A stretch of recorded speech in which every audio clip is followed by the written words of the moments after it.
This podcast is brought to you by the Washington State Department of Health. As we continue to listen, learn, and grow, we are amplifying Black voices and perspectives in an effort to start a new COVID-19 vaccine conversation. We're sharing stories intended to help us navigate this unprecedented time together and to co-create solutions in support of the Black community. Hear these stories at weconsiderwa.org. The best defense is a good offense. So before the sewer backs up into your home and wreaks havoc, stop freaking and call Beacon. Beacon Plumbing, Heating, and Mechanical is there for you when you need them most. 1-800-FREAKIN or beaconplumbing.net. Hey, this is BJ. Thanks for listening to our show's podcast. If you're a fan of all things geeky, you should check out my other podcast, BJ Shea's Geek Nation. We have new episodes every day, and you can check it out at bjgeeknation.com. Your wages are being garnished. We can stop that now. It's hard enough to pay your bills when things are good, let alone when a big chunk of your take-home pay is gone before you even get your check. I'm bankruptcy attorney Travis Gagne, and I can stop the garnishment and get the creditors off your back immediately, often the same day as our consultation. Both Chapter 7 and 13 provide bankruptcy relief, but choosing the right chapter is crucial. In a free consultation, we can create a plan to get your finances back under your control. The chapter you choose sets the tone for the next chapter of your life. Please contact me today at choosetherightchapter.com. That's choosetherightchapter.com. 99.9 KISW, The Rock of Seattle, and we got your chance, man. You want to win tickets to see an awesome show? Check out this show. Def Leppard, Motley Crue, Poison, and Joan Jett and the Blackhearts all in one place. Wow. T-Mobile Park on August 31st. This is a mega show, man. And you can listen all this week between 6 a.m. and 10 p.m. to get the code word. It's like a show day. Do you want to have a good time? This is the show to go to. Yeah. All like feel good, fun party anthems, man. Oh, yeah. So, yeah, you got to get that code word. Then head to the contest page at KISW.com. That's where you can enter for your chance to win those tickets to the show. And the code word for our show this morning is good. Good. This could be a good show. That's what it's going to be. Nothing but a good time. There we go. It's a Poison song. That's it. Looking for nothing but a good time. Good. The code word is good. Now go to KISW.com, get all the details, and enter for your chance to win those tickets. Let's play B-Migs. It's time to play the game. So everybody scream his name. B-Migs, don't be a loser. Whoa. B-Migs, you're a loser. It is time for B-Migs, and it's Wednesday, so let's get whacking. Whack it. Let me see everybody do their Mr. Wacky then. All right. Maybe whacking and cracking. Yeah, cracking whacking. Yes. Oh, I like that. Yeah, you're not lacking when you're cracking whacking. That's right. Happy 3-2 day, everybody. Yeah. Let's get to our contestants today. We've got Logan in Tacoma. Logan, are you there? Nice. Whack it. All right, Steve, get out of here. Goodbye. For those playing at home, Logan will have 60 seconds to answer 10 questions. Logan, you can pass all you want, but you will only get 3 guesses per question. Are you ready? Yes, sir. What period began in Italy in 1325, which was known for its contribution to the arts? The Renaissance. Yes. Jimmy Buffett opened his first Margaritaville restaurant in what U.S. state? Florida. Yes. Which NFL team drafted Ben Roethlisberger in 2004? Steelers. Yes. What was the name of Michael Jackson's pet chimpanzee? Chimpo? No. Pass. What city is known as the Windy City? Chicago. Yes. Who made the famous I Have a Dream speech? Martin Luther King Jr. Yes. Who was the latest person to play James Bond on the big screen? Daniel Craig. Yes. How many Super Bowls has Tom Brady won? 6? No. 7. Yes. What does the D.C. in Washington, D.C. stand for? District of Columbia. Yes. Tupac Shakur passed away in what decade? 90s. Yes. What was the name of Michael Jackson's pet chimpanzee? Bobo. No. So close, yet so far, 9 correct. Ooh, good game, though. Yeah. This is going to be a good close one here. I'm going to get a song ready. It could be one of those days. You think? Yeah, I don't know, man. I like Logan. I'm a believer in Logan. Oh, all right then. Well, Logan believes that you have a song ready. I don't know. Yeah. Yeah, Steve, get ready. Oh, you better be on your game, Steve. Logan did not mess around. He did All not. right. Are you ready? Oh, yes. Let's do this. What period began in Italy in 1325, which was known for its contribution to the arts? Renaissance. Yes. Jimmy Buffett opened his first Margaritaville restaurant in what U.S. state? Margaritaville. I'm going to go Florida. Yes. Which NFL team drafted Ben Roethlisberger in 2004? The stupid Pittsburgh Steelers. That's their official name, I have to say. Okay. What was the name of Michael Jackson's pet chimpanzee? Bubbles. Yes. Which city is known as the Windy City? Chicago. Yes. Who made the famous I Have a Dream speech? Martin Luther King Jr. Yes. Who was the latest person to play James Bond on the big screen? Oh, crap. We interviewed him, too. What's his name? We did. Daniel Craig. Yes. How many Super Bowls has Tom Brady won? 7. Yes. What does the D.C. That's a lot. in Washington, D.C. stand for? District of Columbia. Yes. Tupac Shakur passed away in what decade? It's a Tupac Shaker. No, I'm kidding. The 90s. Yes. And Steve, perfect 10. And you win. Yes. I think it's tied. 10-9. Sorry, Super Logan. close. Oh, that damn monkey. Yeah, that damn monkey. Bubbles. Gotcha. Yep, I didn't think Steve would get Renaissance. I thought I didn't either. I thought that was going to set the congratulations. tone, man. You know what? Me neither. I just stopped. When you said art, that's all I could think of.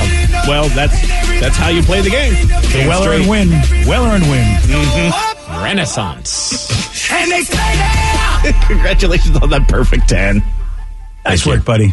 Hey, BJ, this Yes, is sir. exciting news. Someone just texted in. Oh, okay. Someone on the radio is talking about you. Someone on the radio is talking about me? Yes. What? And it's a positive thing. Wait, that's impossible. There's nothing positive to say about me. Someone just texted, Mike Salk from 710 Sports. Oh, yeah, station. Mike. Yeah. I guess he's doing a fictional radio host draft, and he picked you number 2 overall. Wow, number 2 overall. I don't know who's number 1. It's probably Danny V. Yeah, Benjamin came in at number 3 overall, so. Oh, nice. That's it. So a fictional radio draft. That's pretty cool. Yeah. Number 2. I've never been picked number 2 in anything. I've always been like the last guy picked for every team ever in my life. So for a guy who's a sports guy to actually pick me in a draft really high up like that is a big compliment. You see, though, I think number 1, maybe it is like a guy like Danny or, I don't know, Vicky or someone else that's not on our show. I don't know why I'm so narcissistic to think it's someone from our show. But you got to think of age as a factor. Yeah. So you going number 2 overall, Yeah. knocking on death's door, that's pretty fantastic. Yeah. I gotta Pete is think- number 2. Pete is number 2. If I'm number 2, then the only number 1 there could be, because this guy has to be number 1, would be Dave Ross. Is Dave Ross still on the air? Yeah, I think he's still doing mornings, if I'm not mistaken. I could be last time I checked. Oh, they only went with Jubal. Oh, well, look, Jubal's a good dude. I can't argue that shot. Now, you need to get more tattoos. That's the thing. Yeah, you do. That's if that's the case, then I'm always going to be number 2. I'm always going to be number 2 if that's the case. Yeah. What a random thing going on. Yeah, Fictional radio host draft. Yeah. Well, the lockout happened. He's probably not happy that he doesn't have anything to talk about with that. Oh, I know, dude. Seriously. And Yeah. March Madness. We're getting close to it. Oh, So, that's doing the bracket you're type right, thing. Danny. The brackets. Bracketology. Yeah. Bracketology. Look at us. We made bracketology finally. But it's a draft. Oh, draft. That's right. Oh, yeah. Well, We're overthinking this. We are. Congratulations Yeah, we are. for being number 2, though, BJ. Yeah, we are. That's why we're number 2. Because we're overthinking the whole damn thing. Wow, look at that. Well, I would make Dave Ross my number 1 pick. That would Yeah. be me if I were drafting, yeah. Guy's genius. He is. really, really is. And every time I work with him, I feel stupid. And every time you mention his name, I always think he has a gigantic staff. I know, the greatest line ever.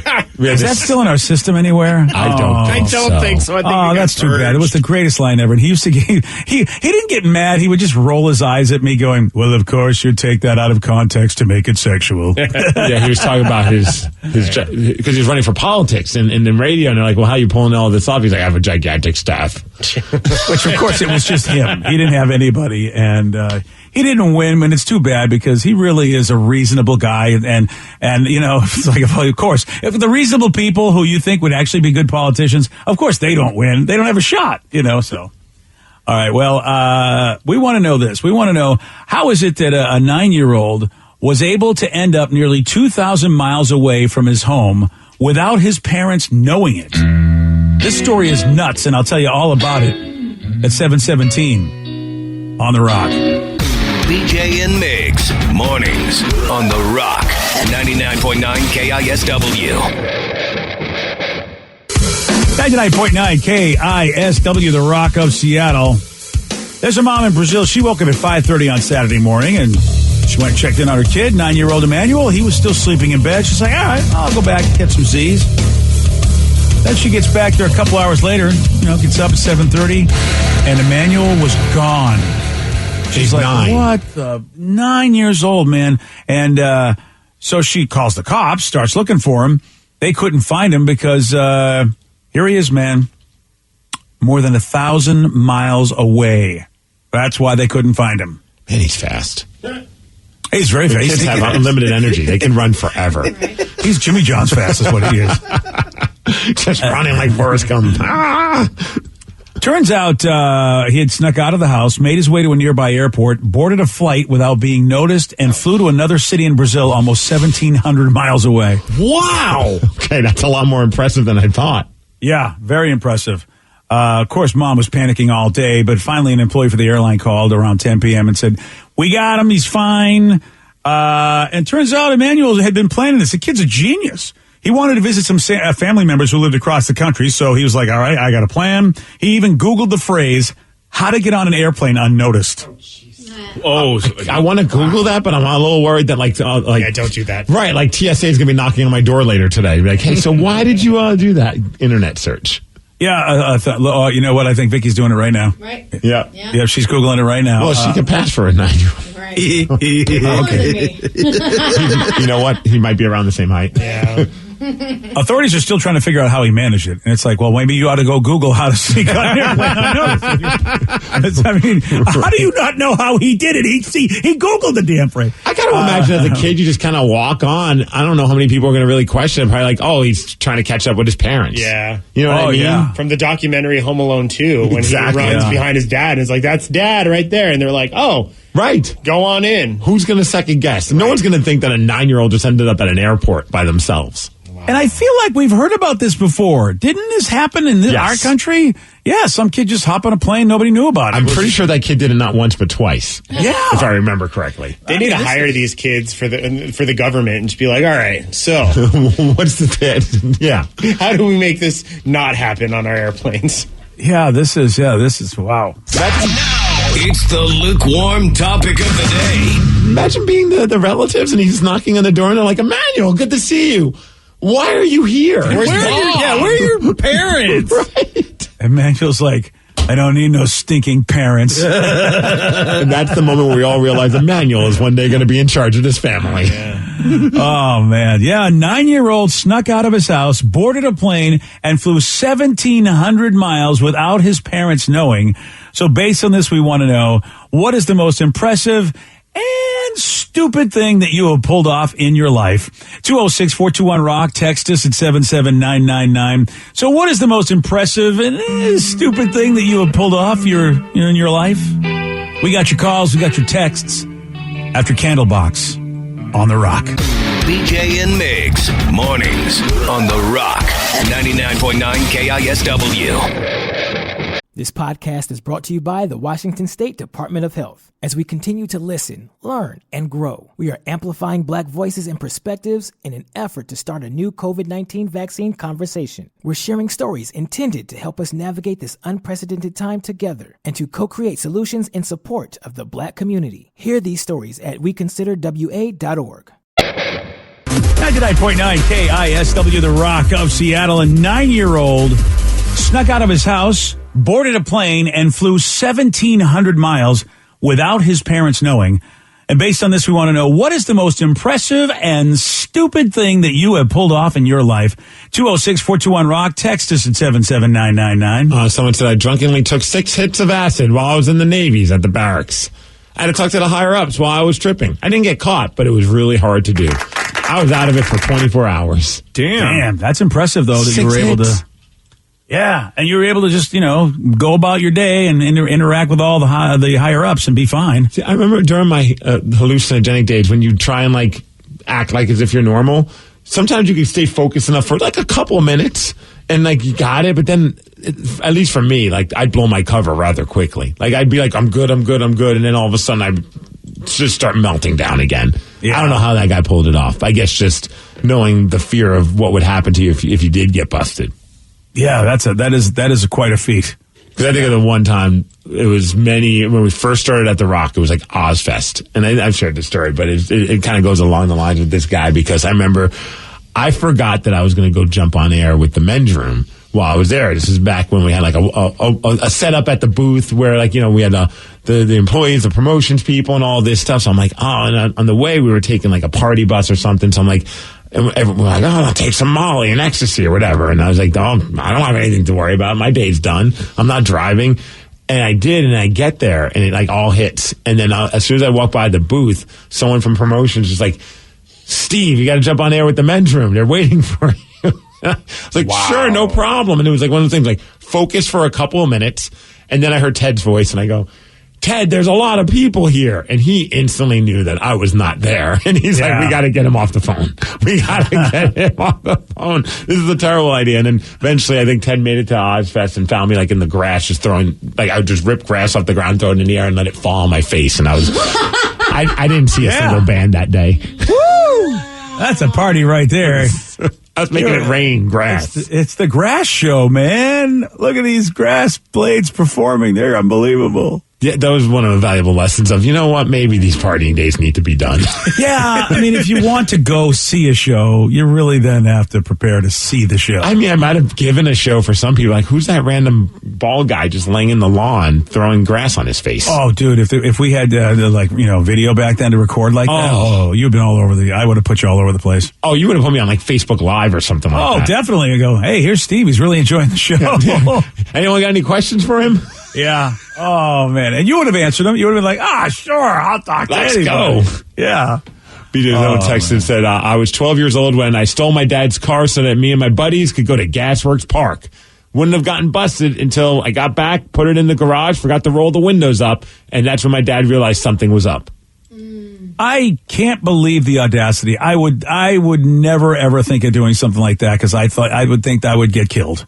I would just, it's amazing some people feel like it's worth the risk. If my parents find out, I won't get in that much trouble that I can't deal with it. I would never do that. That would just be, Oh, wow. Same here. I was afraid to drive at 19, let alone 12.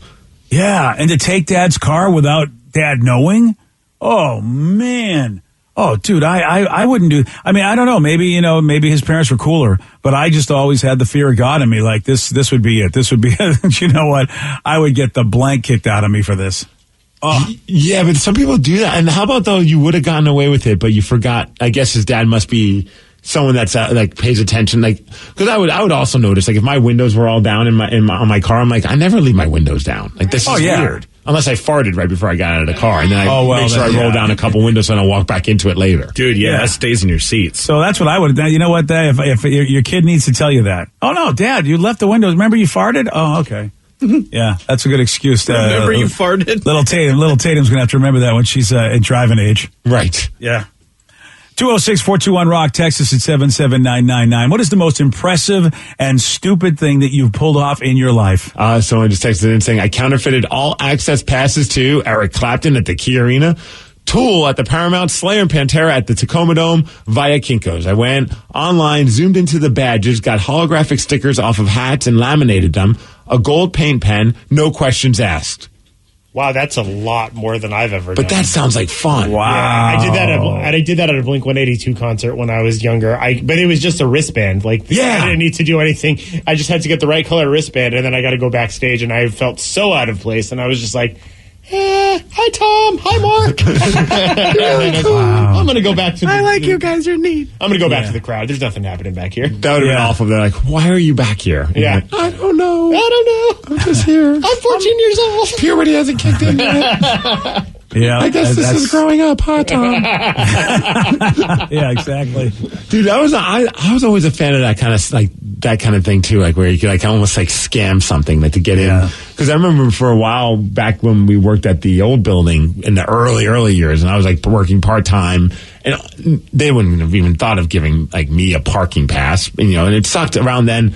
It was impossible to find parking spots. It was just the worst. And you always get a ticket. So I started realizing that the parking pass was just this like colored cardboardy printout that they would put. This is before everything was like computerized and automated and like a parking card. The good old days. Back in the good old days when you could scan things without having to have them. So I would just get that same colored paper and make a photocopy of somebody's parking pass and change like the numbers so that way it wouldn't like screw them out of their spot. Like I didn't know how detailed this was, and I was also very very friendly to the parking people. So I'd always like hey, how's it going? Like so they knew my car and they thought I was a nice guy.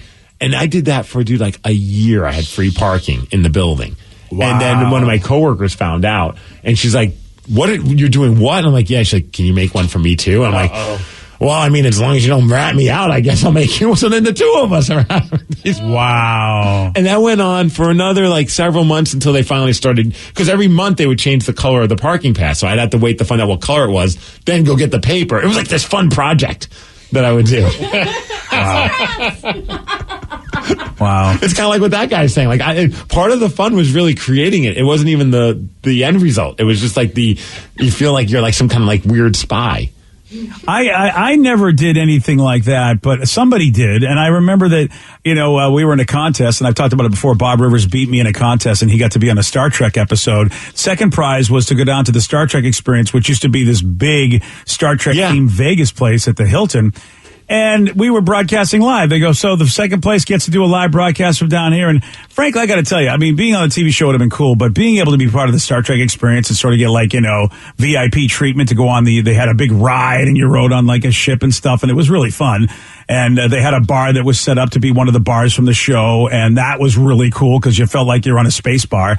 But we get down there to get ready to broadcast, and one of our listeners, Glenn the Toolbox, who was just a dude, Glenn the Toolbox is sitting at our table of broadcast with a fake KISW, like he made a lanyard, but it was like, are you kidding me? He just took a bumper sticker and put it on a piece of cardboard and said, I'm from KISW, and I'm here to help set up. And so they let him set everything up. Glenn was a legend in like the weirdest ways, man. But it was almost like it was so bad. It was like bad. Because he would do this for other events too. Oh, yeah. Same thing. He'd get a bumper sticker and like with a silver Sharpie, right? Press or media. Yes. It wasn't even anything like special photoshopping. And then like he would probably use like packing tape to like make it look laminated. Yeah. It was so bad and obviously fake, and it worked almost all the time. I was shocked. He got like Mariners access with that. I remember him getting an interview just in the press group with Christine Gregoire at the it was like the new Narrows Bridge opening. I forgot about and that. He made up a press badge, wore a KISW golf shirt, and was able to get up when everyone holds the mics out in front and stuff like that, and throw a question to her. Dude, it's all confidence. Like once you have that confidence, people don't question you, because a lot of times you're dealing with a lot of mid-level employees, and if you're just I work with the radio station or I work with whatever, they're just like, all right, whatever. And honestly, though, that's why I wouldn't be in charge of these things, because I'd see a guy with a cardboard press pass with a bumper sticker. I'm like, that's so stupid. Go on. Yeah, right. Yeah, exactly. That might have been some of it too. Something might be wrong with this poor guy. Just go ahead. Just let him go. Yeah, but it's very cute, sir. Go ahead. He did have good intentions. He said, I got your coffees here. I got this set. I mean, I was like, he really did try to set up the place for us, but I was just dumbfounded. Like, how the hell did you get in here? Because we went through a little rigmarole just to get our stuff, and then there was a little delay. And so after the delay that we had to finally get to the table to broadcast, and to get all the right badges and the right stuff and talk to the right people, and then to see him sitting there with his bumper sticker badge, I'm like, okay, this is my life. It was so funny, and so often you'd be like, "How did you get it?" And then you look, you're like, "Oh, the bumper sticker." That's the bumper sticker. The bumper sticker. Glenn the Toolbox. 1 in a million. An unused ticket from a basketball game from the 80s just sold for over $450,000. Why? Oh, I'll tell you why. At 7:47 on The Rock.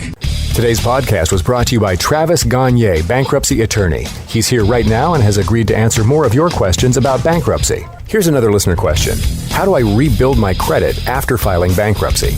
You rebuild it, one creditor at a time by making your payments on time on your rent or your mortgage, by continuing to make car payments on a car that you keep during your case. You can also, as I said, you can almost always get a credit card almost immediately after filing bankruptcy. Sometimes it's a secured card, and it'll almost always have a really high interest rate on it. But you can get a small balance credit card and charge a tank of gas or a dinner once a month on that and make the payment, pay it off every month, and that'll help you build a credit history one creditor at a time, and will help you rebuild your credit over time. Thanks, Travis. If you have more questions about bankruptcy, you can reach out to Travis anytime at ChooseTheRightChapter.com. That's ChooseTheRightChapter.com. Thanks for listening. This podcast is brought to you by the Washington State Department of Health. As we continue to listen, learn, and grow, we are amplifying Black voices and perspectives in an effort to start a new COVID-19 vaccine conversation. We're sharing stories intended to help us navigate this unprecedented time together and to co-create solutions in support of the Black community. Hear these stories at weconsiderwa.org. If 2020 has taught us anything, it's to take nothing for granted. So when you expect hot water and get cold, when you expect the shower to drain and it doesn't, when you turn the furnace on and it won't start, stop freaking and call Beacon Plumbing, Heating, and Mechanical. 1-800-FREAKIN'. Take the next step toward the career you want, be it business, cybersecurity, healthcare, or more. UMGC can help you get there. No application fee when you apply by August 31st. Visit umgc.edu, certified to operate by Chev.